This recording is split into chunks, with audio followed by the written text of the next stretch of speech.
recording. Hi everyone, it's Wednesday, so we have some wellness for you. Chris and I are going to share our two favorite oils, Citronella and Tea Tree. So first up, Citronella. So this came out last year at convention.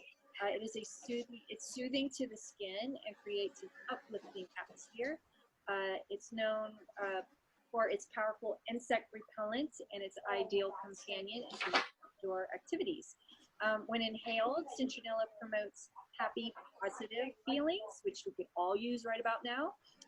You can apply topically. It can be soothing to the skin and scalp.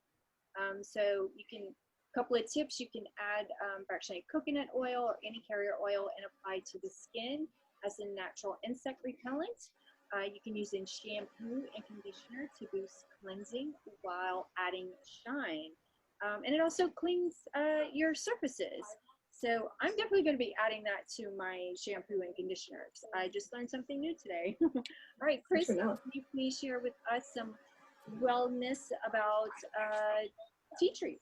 Yes, Melaleuca or tea tree. So you can see that. I'm trying to make sure you can see it.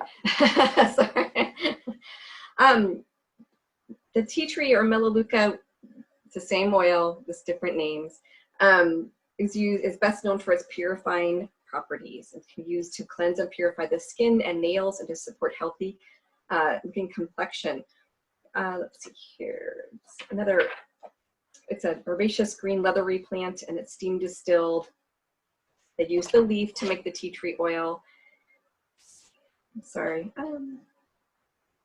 And again, it's just using it for your fingernails, toenails, like after the shower, to get out and use it for those different things.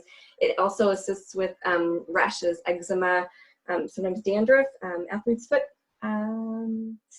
They're finding ways that it does support staph infections, strep throat, tonsillitis, and herpes. So some new things coming out. Tea tree is really on the wellness list. So there we go. Love it. And my favorite tip with tea tree or Melaleuca, which is the scientific name actually, is to add a couple of drops into your vase of flowers, and okay, will stay fresher longer, which is incredible because everybody loves fresh flowers. All right, you guys, that is it for today. We'll see you next week for more Wellness Wednesday. Take care. Have a great week. Bye.